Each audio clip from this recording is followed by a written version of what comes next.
Hi, welcome to our podcast, Broker Banter Denver, where we are breaking down barriers to home ownership. I'm your host, Kim Davis, your real estate broker.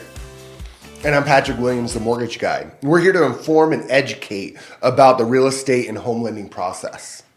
How you doing? Good. How are you doing? Good. I'm warm. Are you warm? Yeah, it was a pretty cold weekend this weekend. Yeah, it was absolutely freezing. We are recording right after the Arctic freeze. Yeah, just starting to thaw out this morning. It what? It was just starting to thaw out. Just starting to thaw out. It was, yesterday was, the high was... I don't think it got above zero. And then the negative 30 wind chill at one point. Yeah, I heard that it hit negative 19 at the airport last night, which is the coldest low we've had in almost 60 years, or close to 60 years. Wow. Yeah. Gosh, think about the people who've just moved in here recently and they're not used to this cold. There's definitely it's not normal. No, this is cold. I'm just glad that, maybe cup half full, right? If the Broncos had a home game, we would have had to be going to one of those, right? Like the folks in Kansas City. Did you see the people who actually bought beers? Yes. And if you didn't drink it fast enough, they froze solid and overflowed in their hands. Yes. Yeah. And did you see there was one where a guy was at the concession stand and he took a water and he just hit it and it froze instantly. Yeah. That was crazy. Keep it warm in the fridge. Right. Take it out of the fridge and it's going to just freeze. Crazy playoff football was a little... It was kind of a disappointing weekend, Yeah. I thought. I was really pumped. It's cold. Let's just watch a bunch of football this weekend. Most of the games were kind of clunkers. Right. Now, of course, when this podcast comes out, we'll be through the next weekend of playoffs. We will. Hopefully this upcoming weekend, and then by the time this comes out, there will have been some better games. You know, we didn't talk about this in our first few podcasts, but do you do New Year's resolutions, being that it's, middle of January? We should talk about that then. Yeah, now that we're... No, I don't. I do appreciate the people who do resolutions. My wife is a big, I call it resolutioner, along with the people at the gym, right? Have you ever been to the gym in the first couple weeks of January? I know. You don't go until February. Middle of February is usually when everybody starts to fall off, yeah. But I appreciate those people paying for my gym membership because I pay like $50 a year. I've had a membership for so long. 24-hour, right? You're one of those guys. I'm an old 24-hour gym membership. I've had it probably for 20 plus years, and it's like $50 a year. So yeah, my gym's in my house now. Well, that must be really nice. I know a lot of people during the pandemic put... We did. That's when we did it. Yeah, during the pandemic. So we love it. Yeah, it's great. I have a spin bike in my basement, but maybe a couple dumbbells. But I like going to the gym. I did a 2-hour ride this weekend. It was... Two hours outside? No, in the gym on a Peloton on a spin bike. On a spin bike, yeah. 2 hours. 2 hours. It was a lot. That sounds miserable. Yeah. I don't know if it's visual. If anyone's, Peloton fans, Matt Wilpers is somewhat entertaining. So he is. I like him. I do Peloton. I much prefer to ride outside if possible. Me too. This weekend obviously didn't seem to be an option. No. I have a couple friends that did ride outside. Oh. Yeah. So I've got some friends. What's wrong with them? I think they're a little... They're hardcore is what they are. Hardcore is probably a good way of putting it, or a nice way. I wouldn't be doing that. I know a couple of guys who like to do the fat bikes with the big tires in the snow. But then another guy just was riding at Apex Park. So wow. Yeah. Yeah. No, not doing that in negative degree weather or 4-degree highs or 8-degree highs. That's crazy. I'm 40 degrees is kind of my. That's I've ridden. If it's under 40, you're not going to go out there. No. But what's great about Denver is that we have a lot of 40-degree plus weather days in the Denver metro area. I remember multiple times going on a bike ride on Christmas Day. Yeah, or February. Yeah. So if you're not familiar with Denver climate, it is beautiful. Sun's out. Well, I think we're the second sunniest state in the nation. That is true. Arizona's first. Yeah. Or Florida maybe. Nope. Arizona more. Arizona. Florida, cloud cover, humidity, that, what do you call it, in the morning? Fog? No, well, dew? what do they? It always has to burn off. The ocean. Yeah, I mean, it's Fog. just kind The ocean fog, but Yeah. that's why I think we have more sunny days. we do get sunshine. And those 40 degrees with sun is actually, it's pretty nice. Do you like humidity? No. But I also don't like 120 degrees. So, that's why I'd rather deal with this like super hard freezes a couple days a year Right. than a 3 months of 120 degrees down in Phoenix. 100% humidity, Well, 90% Florida. humidity, I'm sorry, you said Phoenix, but I did say I'm Phoenix. still in Florida for some reason because I'm thinking about Florida. It'd be nice to be there now. I wouldn't mind being there right now. I think it's actually fairly cold for Florida, but it's definitely nicer than the weather we're having here now, right? Yeah. Well, hey, we should probably get into what we are talking about today. Yeah, I think that's a good idea. What are we talking about Well, today? I think we are going to talk about credit scores. And so we're going to have Patrick explain a lot about credit scores and what they mean and how they're important to getting a home loan. Yeah, credit is, I think, one of the biggest barriers when you are trying to buy a home, and the reason for that is that it takes the longest to correct if you have some items on there maybe that aren't right. So there can be erroneous information on there, or if you do have some negative items that we got to kind of work with to get some good items on there and get those negative items taken care of. It can take a long time. So talking a little shop, there, what is considered good credit, bad credit, Yeah. And how do you everyone talks about credit scores, which we're talking about. How do we get credit scores to go up? Yeah, well, let's get into it, and we can talk more about different things that we can do. But the first thing that I want to do is kind of break down what makes up your credit score and the mix of that. So I think the first step is to always check your credit. So you can get a free credit report through each one of the bureaus. So there are 3 credit bureaus. There's Experian, TransUnion, and Equifax. Okay, and they each have their own websites. There's freecreditreport.com, that's Experian. There is Annual Credit Report at TransUnion, and then there is the same at annualcreditreport.com as Equifax.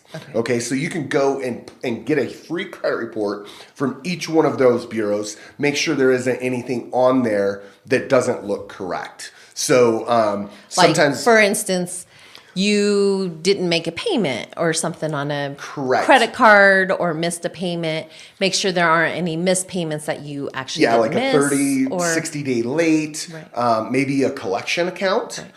Maybe there's a medical bill that you didn't realize they sent to an old address and that's showing up and you had no idea. Or maybe someone has stolen your credit, That's right? always a possibility. Or your identity, or maybe even someone else's name, right? It just mixed up identity. I've had that happen, My name is pretty common, Kim Davis, but it was Kim Wynn before, so that's pretty common also. Yeah. And I have a pretty common name as well. Something that happened to me when I first was trying to buy a home is I'm Patrick K. Williams Jr. I was going to say you're a junior. And I had some of my dad's bad credit on my credit report. So that was holding me up and I had to get that taken care of. So the sooner that you look at it and the more frequently you pay attention to it, the better. I think it's something that you should always be aware of. A lot of the credit agencies now offer credit monitoring services, and they'll tell you if anything bad is being posted on your account. Well, I definitely like to check mine at least yearly. At least, I feel like that's a minimum. Yeah, absolutely. Yeah. When we're getting ready to get you qualified for a mortgage, what we're going to do, that's the first thing we're going to do is want to pull your credit. Okay. And what we do is we pull a tri-merge report. So it's going to pull all 3 credit bureaus. Now you're going to have a separate score from each one of those credit bureaus. Okay. And we're going to actually use the mid score. So we throw out the highest and the lowest and we use the middle one. If you have a husband or a significant other, we're going to use the lower of the 2 middle scores. Okay. So have you, I know that you tell me if we're going to get to it, but what does that mean? I know middle score, but what is a good middle score? Like I know that in mortgages, we talk about A paper, which is probably a business term. So what is considered good with good credit scores being A paper? Good, yeah, or gold. We'll sometimes call them gold borrower. Usually that's going to be 720 and higher. 720. Yeah, so the range of credit scores actually goes from 300 to 850. Oh, So it's a pretty broad range. I've never seen the low. I've never seen a 300, but I have seen 400s. And sometimes when, for instance, like my daughter, who is 20 and just building up credit, she may, would she have a lower score if she just opened up? She is going to have a lower score. And that's part of the reason that I want to get into the mix of the credit score. Okay, so there's actually 5 pieces that they use to make up your credit score. Okay, and 35% of your credit score is your payment history. So do you make your bills on time, right? Right. There's also maybe public record items included in that piece. So if you've ever had a bankruptcy or a collection or your wages have been garnished, any of those things would also be considered as payment history. The next piece is going to be how much you owe. So your current balances on your credit cards, on your installment loans, which are going to be like car payments, loans, student loans, maybe a personal loan. But those are mortgage. Mortgage is not. I mean, it is an installment debt, but it's actually a mortgage. So it's it is separate from an installment debt. Okay. So that's 30% of your score, and we're going to come back and kind of go through these each individually. Okay. Okay. And then 15% is the length of credit history. So how long you have been using credit and how long you have been making your payments on time. And then the final 20% is going to be new credit and the mix of your credit. So how much retail credit cards do you have compared to car loans and mortgages? And so the mix of all of it. Do you want to have new credit? Is that good to continually have new credit?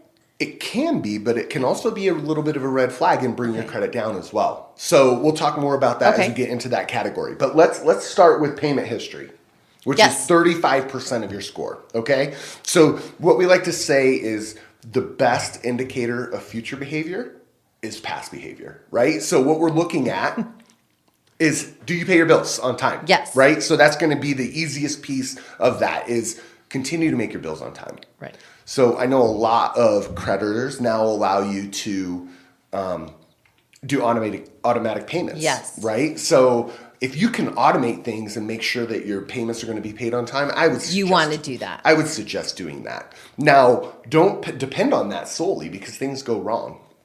So maybe always double check and make sure that payment went through. Or if you do it, like if an account has, or if you do it by credit card, that credit card hasn't expired or anything like that. Yes. Yeah. And then, when back in my underwriting days, when yes. people would have a late payment or something, we would have to ask about it if it was in the most recent couple of years, right? Right. And the worst letters that I would get would be like, oh, it was automated and I don't really know what happened. Because then you're saying, well, it's not my fault, right? Exactly. Like I don't really take responsibility for that late payment. So those, I do think you should automate, but also double check and make sure that those payments are going through. The next piece is going to be amounts owed. Okay. So this is 30% of your credit score. So between these two categories, these are your pieces. 2 biggest categories. That's right. That's 65% of your credit score is just these 2 pieces. So we want to make sure we don't miss a payment, and then we want to keep our credit or our debt to income, basically. Is that what this is? Yeah, it is. I mean, it's the debt piece of the debt to income piece.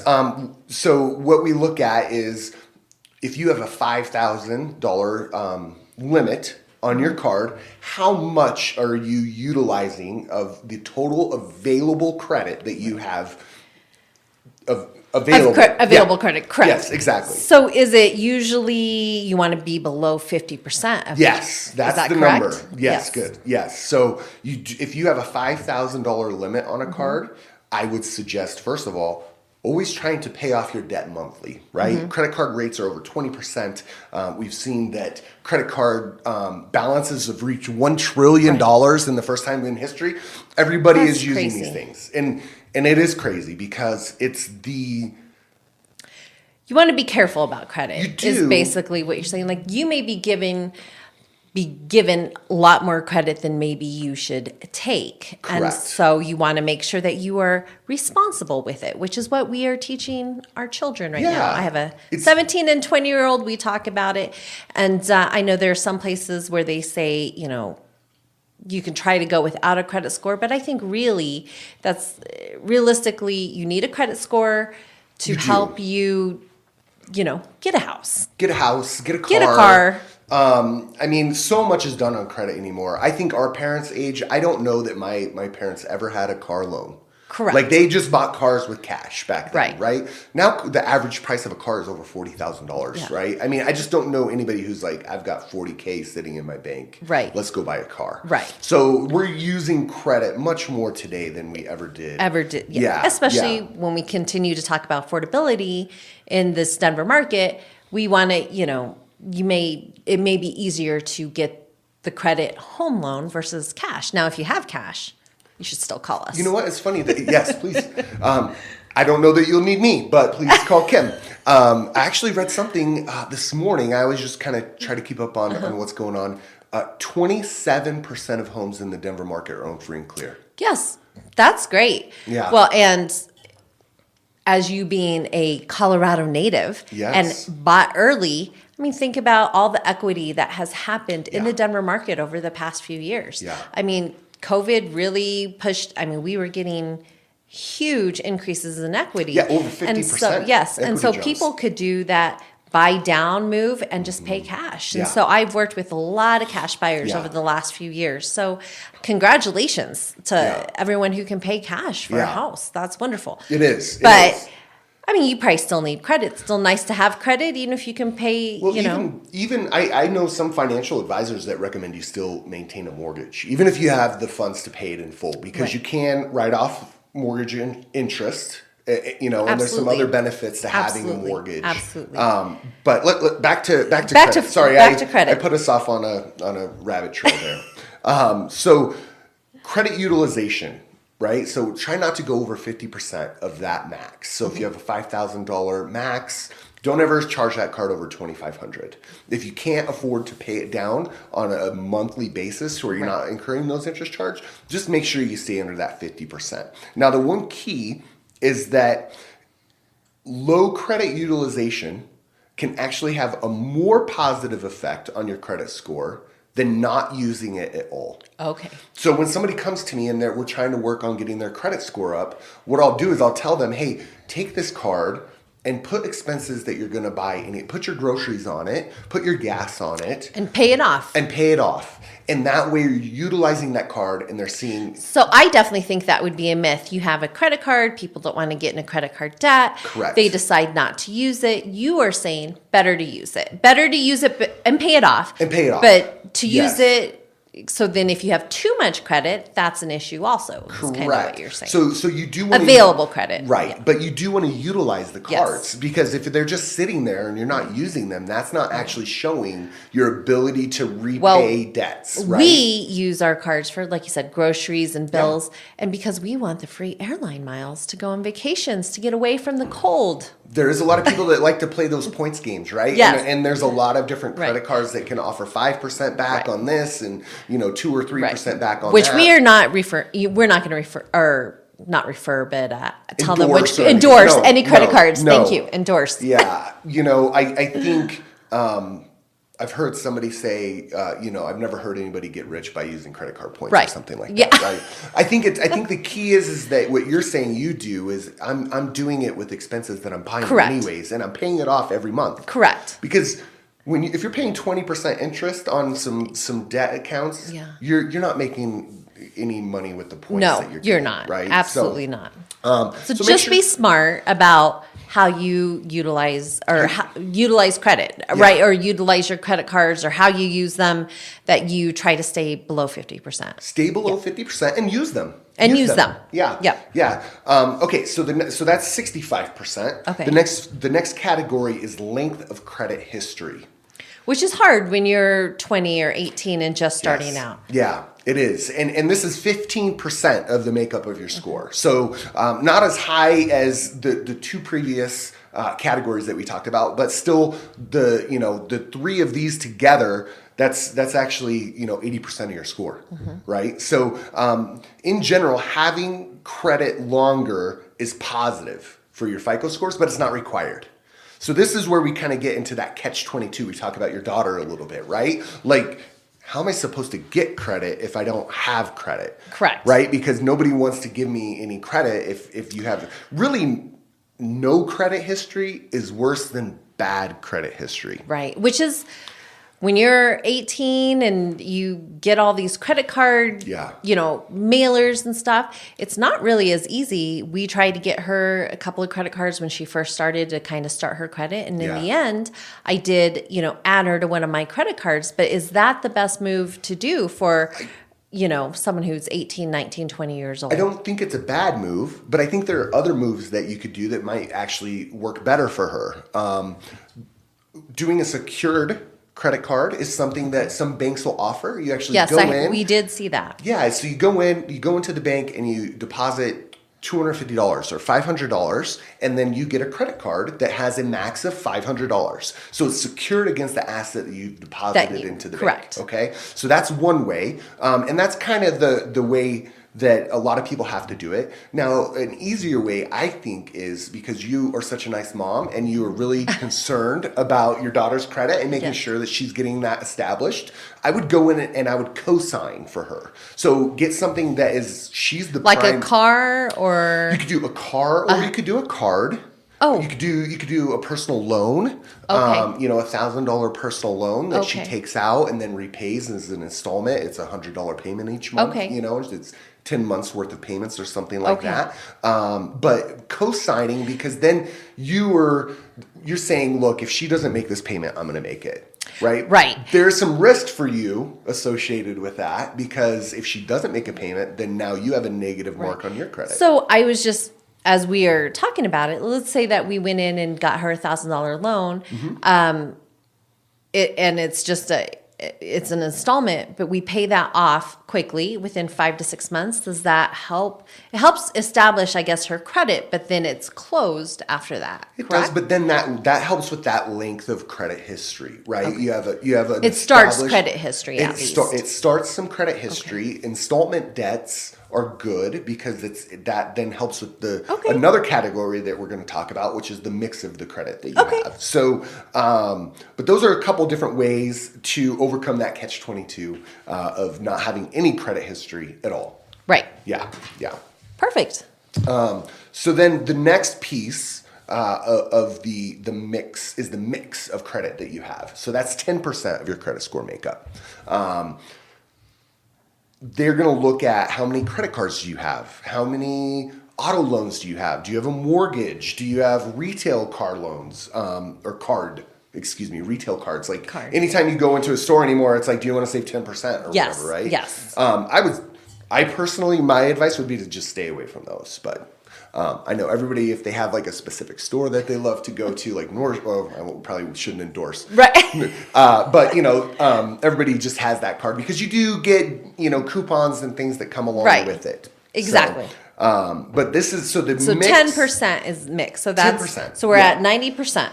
Yeah. And it's not necessary to have each category. Either. You're just, okay. Yeah. But this is just a piece of that. And then the last piece is new credit. So this is the last 10% of your credit score makeup. And this really doesn't affect positively. I've only ever seen it affect negatively. Okay. But this is when you have multiple credit inquiries. So typically if you're getting a new loan, especially home loans. A home loan, we're going to pull your credit, and that's going to come up as an inquiry into your credit, right? So let's talk about that, because that is definitely something that I would say that I have a lot of clients ask, right? They're afraid to have their credit pulled multiple times. Yeah. Now, isn't there something that says that if you're looking for instance, a home loan and they see multiple, usually how much off do they get on their hit on credit score? It's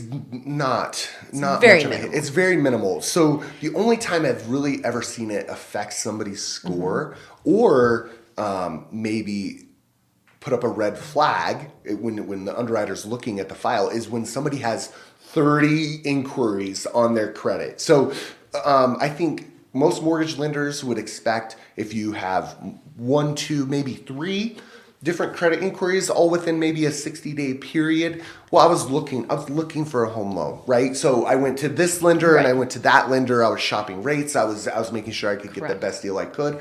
That's reasonable. It's very minimal. And that's and I would say that doesn't affect your score either. There's no reason not to do it, is what we're saying. And we want to be making sure that we don't do like 30. You want to be mindful of who you're asking, but you should not be scared. Don't be scared. Don't be scared. Yeah, don't be scared. Do it. Just do it. Well, and what I can do is actually, if you are a little nervous, and I do this for some buyers, is I'll do what's called a soft pull.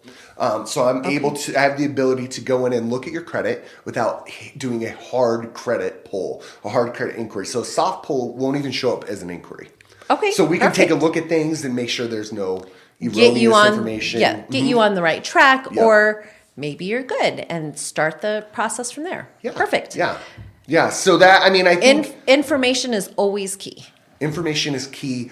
Knowing that what's on your credit is accurate and correct is really important, because sometimes it can take a long time to get something fixed that maybe shouldn't be on there, or maybe you find out there is a collection account on there, and dealing with that kind of stuff it just takes time. Yeah. As you said, what was your saying? Something about how it can be our enemy and our friend. Time can be our enemy. Time can be a friend or enemy. Exactly. So you start trying to work with those creditors and getting that collection paid off. Something that I've seen work in the past, which is actually really interesting. So if you have a collection, what you can do is when you call that creditor, negotiate a removal letter as a part of your payoff. So what you're saying is, look, I'm ready to pay this, but I want to negotiate. Look, can I make 50% payment and get this removal letter as well? And what that does is they're going to sign a letter, and you can send it into the credit agencies, and they'll remove the collection altogether. Okay. So if you have any of that, you should give Patrick a call, and he can help walk you through that. Yeah. Credit's a big piece of what I do. Yes. Not everybody needs help with that. A lot of people are in really good shape, but some younger first-time home buyers who maybe have made some, missteps in the past. As a young kid, sometimes, I think we've all been there. Yeah. Yeah. So it's something that I'm really glad to help people with. I've been looking at credit reports for over 20 years. So I have a really good idea, and we actually have a service that we can provide when we pull your credit. It's called Wayfinder, and what it'll do, it says if you can do X, Y, and Z in the next 30 days, we will see your credit score improve by this amount. So it'll give you 2 or 3 steps to take, very specific. Pay this account down by this much. Pay this collection off in full and get a release And if letter. you do that, it'll be like your credit score will go up to this. Yeah, you can get a bump of 30 points, 50 points sometimes. So it's a really great service that I can provide if you're interested in that. Yeah, please give me a call. So Patrick, that was a lot of information that you just gave us. What should we do with this information? What steps? Are there steps, or how do we? Well, I think the most important step is really just going on and getting that free credit report, right? Like, I think if you take one thing from this message today, is to go onto freecreditreport.com and pull your credit. If you want all 3 credit bureaus and you want to know what your FICO score is, call me and I'll pull your credit for you, and we can see where you're at. But I think that is the key, because... What's your phone number? 720-988-7664. Okay, so they would call you. Call me. If they pulled up their free credit report, saw something that maybe they didn't quite understand, you could help them walk through it. Yeah. And then Yeah, and then what I can do is I can pull their credit and I can guide them through on Perfect. the next logical steps to take in order to start getting that. And then if repaired, you I are guess. thinking, I mean, the reason why you're doing this is because you're thinking about getting a home loan. Yeah. And then once they pull up the credit, you will then tell them, hey, these are your grades, which is what we hope, that you have to do nothing, that you're Yeah. good to go. And then you would walk them through the home buying or the home loan process, at least tell them what they're approved for. Correct. Yeah. So we would go, we would look at the credit. If that's good, then we can go into that pre-approval stage. And we start looking at how much you are wanting your monthly payment to be, or, what you qualify for. And then I would send them over to you. And we can And start then we would looking. do the fun part. Like I said, I'm the fun where we get to go look at the houses that you want to buy and live in. And, This is true. That's- It is more fun to start looking, but you kind of have to get. you have to go through Yeah. Patrick first to get That's- that mortgage, to make sure you're happy with payment. And of course, as we keep saying, the first part of that is getting your credit checked, making sure your credit score is good, fixing anything that needs to be fixed. And if not, you get to go to step 2 even quicker. Well, and even if you don't get to go to step 2, like let's start working On how to getting get because there. there are some buyers that I'll work with for a year, trying to help them get to a position to where they get to go to step 2. So it's not always, hey, give me a call and we're on to step 2. And let's even say that if you're even thinking about doing it in the next year, as we said, time can be on your side. This is a perfect time to pull your credit, get started, see if we can do anything in this next year to raise your credit score. So if you're thinking, you're going to get promoted or you're going to get a better paying job, it's still good to start now. Yeah. And we can at least, where you're at. Exactly. Yeah. There's some people I know when man, my credit, and you just kind of, you don't want to think about it.